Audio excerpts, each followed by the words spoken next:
आगे बढ़ते हैं। अभी मैंने आपसे बोला कि आपकी जो प्रॉफिटेबिलिटी है वो आपके स्ट्रेटेजी की क्वालिटी से ज़्यादा, आपके इंटेलिजेंस से ज़्यादा फोर्सेस ऑफ कंपटीशन पर डिपेंड कर रही है। और वो 5 फोर्सेस हैं जिसके बारे में अभी मैंने आपको बताया।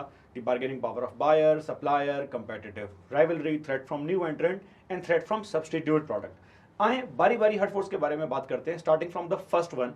तो पहली हमारे पास है बार्गेनिंग पावर ऑफ बायर। अच्छा, बार्गेनिंग पावर ऑफ बायर के बारे में पोर्टर ने ये बोला कि अगर आपका बायर आपके मुकाबले ज्यादा स्ट्रांग है तो आपकी कंपनी को सारे का सारा टाइम उस बायर को सेटिस्फाई करने में लग जाएगा। सेटिस्फाई करने से मुराद या तो उस बायर को चाहिए होंगे प्राइस डिस्काउंट, या उसको जो है वो चाहिए होगी आफ्टर सेल सर्विस, या उसको जरूरत पड़ेगी हाई क्वालिटी की।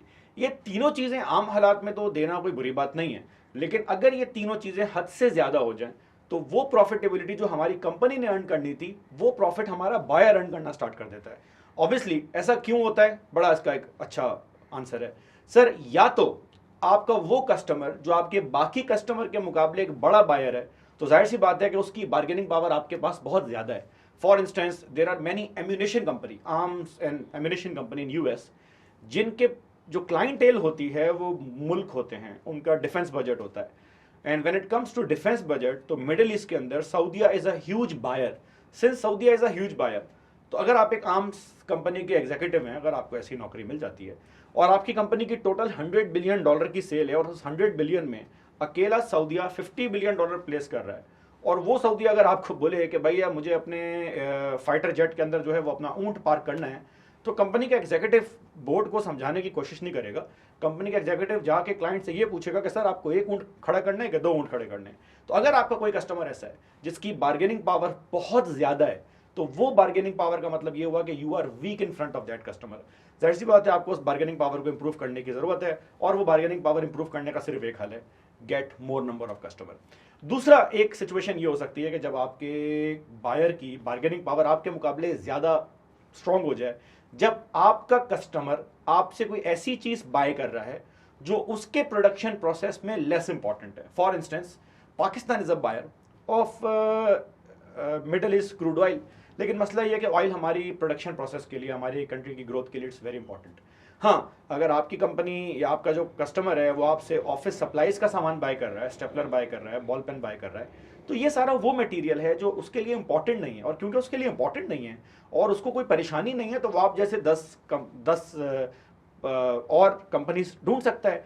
हैविंग सेड दैट, इसका मतलब इफेक्टिवली मतलब ये हुआ कि आपकी बाइंग पावर या आपकी जो बार्गेनिंग पावर है इन फ्रंट ऑफ योर कस्टमर वो उतनी स्ट्रांग नहीं है। और आखिरी इसको ऑप्शन सिर्फ एक ही है, आपका कस्टमर आपके मुकाबले तब स्ट्रांग होता है जब उसके पास आपके ऑल्टरनेटिव्स हों। तो ये तीनों वो सिचुएशंस है जहां पर bargaining power of buyers is too high. और याद रखिएगा, इनमें से जो भी कंपेटिटिव फोर्स ज्यादा होगी, इसका मतलब है हम वहां पर ज्यादा प्रॉफिट नहीं कमा सकते। The only way we can improve this situation is to minimize or manage the strong bargaining power of our customers। आइए मूव करते हैं दूसरी बार्गेनिंग पावर की तरफ। दूसरी बार्गेनिंग पावर थी सप्लायर की। ऑब्वियसली आपका कस्टमर और आपका सप्लायर, ये आपके दो बहुत इंपॉर्टेंट रिलेशनशिप है, तो हमें दोनों की बार्गेनिंग पावर के बारे में बात करनी है। सर अगर मैं सप्लायर के बार्गेनिंग की बात करूं, तो अगर आपके सप्लायर की बार्गेनिंग पावर स्ट्रांग है तो आपका सप्लायर इस कंडीशन में होगा कि वो आपकी सप्लाईज के ज्यादा पैसे चार्ज करना स्टार्ट कर दे। और क्योंकि आप मुश्किल में हैं, और अगर आप ज्यादा मुश्किल में आ गए, तो एक चांस ये भी है कि एक बैकवर्ड वर्टिकल इंटीग्रेशन हो सकती है। फॉर इंस्टेंस बहुत सारे ऐसे ब्रांड्स हैं जो कि सही है, ब्रांड्स तो हैं और स्ट्रांग भी हैं, लेकिन उस कंपनी के पास ले दे के एक ही ब्रांड है। और क्योंकि उस कंपनी के पास ले दे के एक ही ब्रांड है, उसका रिजल्ट ये निकलता है कि वो कंपनी अपने प्रोडक्ट्स को या अपने ब्रांड को सेल करने के लिए they are dependent on super stores.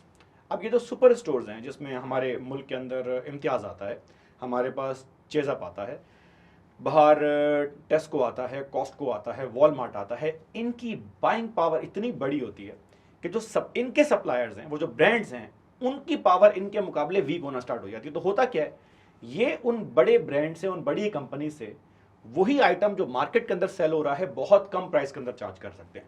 तो आप इसको अपने ऊपर अप्लाई कर रहे हैं। अगर आपका सप्लायर आपके मुकाबले बहुत स्ट्रांग है, तो यकीनन वो या तो आपकी कंपनी को टेक ओवर कर लेगा, 2 रुपए ज्यादा अर्न कर लेगा, या फिर वो ये काम करना स्टार्ट कर देगा कि अपनी प्राइस इंक्रीज करना स्टार्ट करेगा।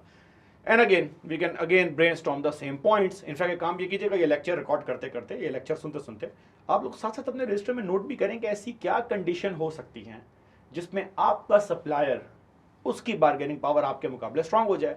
अगर आपकी मार्केट में सप्लायर बहुत सारे हैं तो you have too many options. अगर मेरे पास ऑप्शन बहुत हैं कोई मसला नहीं है, लेकिन अगर मेरे पास ऑप्शन लिमिटेड हैं, अगर मार्केट में एक या दो सप्लायर हैं तो मेरी डिपेंडेंसी है उन एक या दो सप्लायर में। कोई एक किसी अर्थक्वेक की वजह से, फ्लड की वजह से, बैंकरप्सी की वजह से, if they go out of the business, तो वो जो मेरा रिमेनिंग सप्लायर है ही और she will become more strong. तो ये सारी वो कंडीशन है जब हमारा सप्लायर हमारे मुकाबले स्ट्रॉन्ग हो सकता है। ऐसी एक इंडस्ट्री और भी है, दुनिया भर में एयरलाइंस तो बहुत सारी है, लेकिन इन सारी एयरलाइंस को एयरक्राफ्ट सप्लाई करने वाले सिर्फ दो ही कंपनी हैं, एयरबस और बोइंग। और ये दो कंपनी डिक्टेट करती हैं कि सप्लाई चेन किस तरह की होगी, कौन से टाइप के प्रोडक्ट जो है वो लॉन्च किए जाएंगे। और जो एयरलाइंस हैं, कस्टमर्स हैं, उनके पास ज़्यादा ऑप्शन नहीं है। You have just these two options. तो इस केस के अंदर bargaining power of supplier is too high.